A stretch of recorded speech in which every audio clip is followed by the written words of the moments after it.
The Lord be with you. And with your spirit. A reading from the Holy Gospel according to John. Glory to you, Lord. At that time, Jesus revealed himself to the disciples by the Sea of Tiberias. He revealed himself in this way.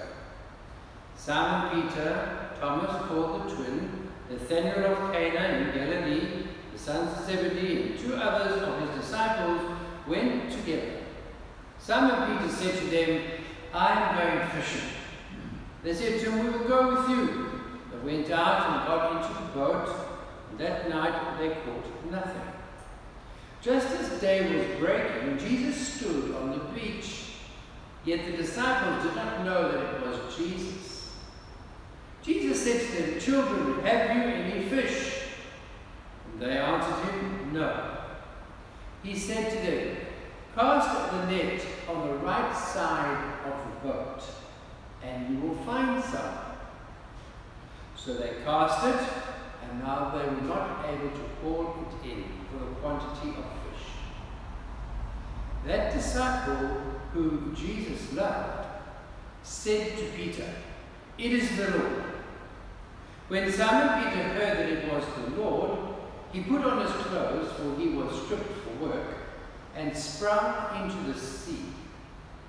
But the other disciples came on the boat, dragging the net full of fish, for they were not far from the land, but about 100 yards off. When they got out on land, they saw a charcoal fire there, with fish lying on it and bread. Jesus said to them, "Bring some of the fish that you have just caught." So Simon Peter went aboard and hauled the net ashore, full of large fish, 153 of them. And although there were so many, the net was not torn. Jesus said to them, "Come and have breakfast." Now none of the disciples dared ask him, "Who are you?" They knew it was the Lord. Jesus came, took the bread, and gave it to them, and so with the fish. This is now the third time that Jesus was revealed to the disciples after he was raised from the dead. The Gospel of the Lord. Praise to you, Lord Jesus Christ. Resurrection time. Remembering that Jesus rose from the dead, and knowing that this is not a very easy thing for us to understand. God knows this, and that's why for these 40 days we have these continual stories in Acts and in the last chapters of all the Gospels to remind us how our ancestors, the disciples, started to understand the resurrection. So if we ever have to explain the resurrection to people who are not believing, maybe ourselves, because it is a mystery, go to Acts and the last chapters of the Gospel. On Monday, we read about the story that Jesus had risen when the disciples went to the tomb, and then there was that conspiracy. Let's just say that his body was stolen. Tuesday, when the woman came, Jesus said, "Don't touch me, because I haven't yet ascended." Then on Wednesday, we started reading the story of Emmaus, the two disciples on the road, and they recognized Jesus in the breaking of the bread, and then he disappeared. Yesterday, we saw again the second part of the story of Emmaus, when the two disciples went back to Jerusalem and Jesus appeared. And today we read about Jesus now in Galilee. So they've moved from Jerusalem to Galilee. And we see that the disciples have gone up to Galilee because that is a safe place. And it was the place where Jesus spent most of his ministry, and he had told the ladies to tell the disciples to go to Galilee because he would appear to them there. That's the setting that we have. And so they have their normal everyday life. It's almost impossible to imagine such an incredible event. The leader that they've been following for 3 years has died, and they just go back to their normal way of life of fishing, and they catch nothing. That wasn't a sign for them. It was only when they caught something so extraordinary as 153 fish, representing all the nations of the world, as well as all the known species of fish at that particular time, that the ones, quite specifically, that Jesus loved, that was John, we believe, the one that did not run away, recognized him through the miracle. Didn't recognize him when he saw him on the shore, maybe they were too far away, but the miracle convinced this particular person. He spoke up. Simon does his normal jumping around stuff. I don't know, I'm not going to deny you, jumping into walk on the water. Now he does the same thing, because that's his personality, and he was chosen because he was a jumper. He would go where people fear. He was our Pope. And he goes in. And he goes up to the Lord. And then he kind of stops. He always had this kind of personality, rushing in and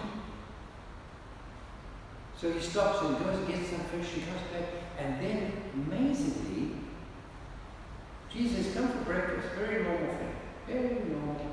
Not Passover meal. Not wedding. Now they eat breakfast. We seldom have a celebration at breakfast. But here is Jesus at the end of his earthly ministry appearing to the disciples at breakfast. None of them wanted to ask, who are you? They knew. When we love, we know. To explain it, we don't know how to do that. When we enter into a relationship with Jesus that we cannot explain, but we live, then we know that we are starting to feel the resurrection of our Lord Jesus in our day-to-day life. Because here's a day-to-day thing, breakfast. This is resurrection. This is about going out to all the world. 153 fish. And it's, how do we respond to that? How do we respond to the resurrection in our everyday life when we're having an insignificant meal? It's not a celebratory meal. It's just an ordinary meal to sustain us for the day. Where does the resurrection speak? How does the resurrection speak to us in these normal, everyday things? This was the 3rd time in John's Gospel that he appeared to disciples. So if we are ever in doubt about the resurrection, let us read these simple texts and read Acts, and that will convince us that we follow a risen Lord. Not somebody who died and is of no significance. If we look at our IDs, we will notice that our birth dates are there, and though that indicates the exact time after Jesus' birth that I was born, or you were born. That's significant. From these humble events, from this murder of a carpenter's son who was poor, billions refer to his death. Trillions of times a day. But do they recognize that this is the risen Lord? When we write the date, is it the 9th today? the 9th of April 2021. Do we realize that this is talking about the risen Lord? Every time we look at for the time, as I know Louis loves to make sure that only half an hour, every time you look at your watch, know that this is a reference to the risen Lord. Every single time. Because I find that if I have these memories in my mind, that every time I look at my watch and I try and train my brain, remember, it's in reference to Jesus Christ. Every time I see a date, this is in reference to Jesus Christ. This is the season of resurrection.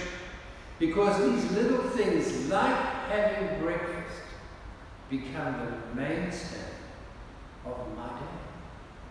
Because I automatically forget things. But how often do we look at the clock? How often do we write and think of the date of the day? They recognized him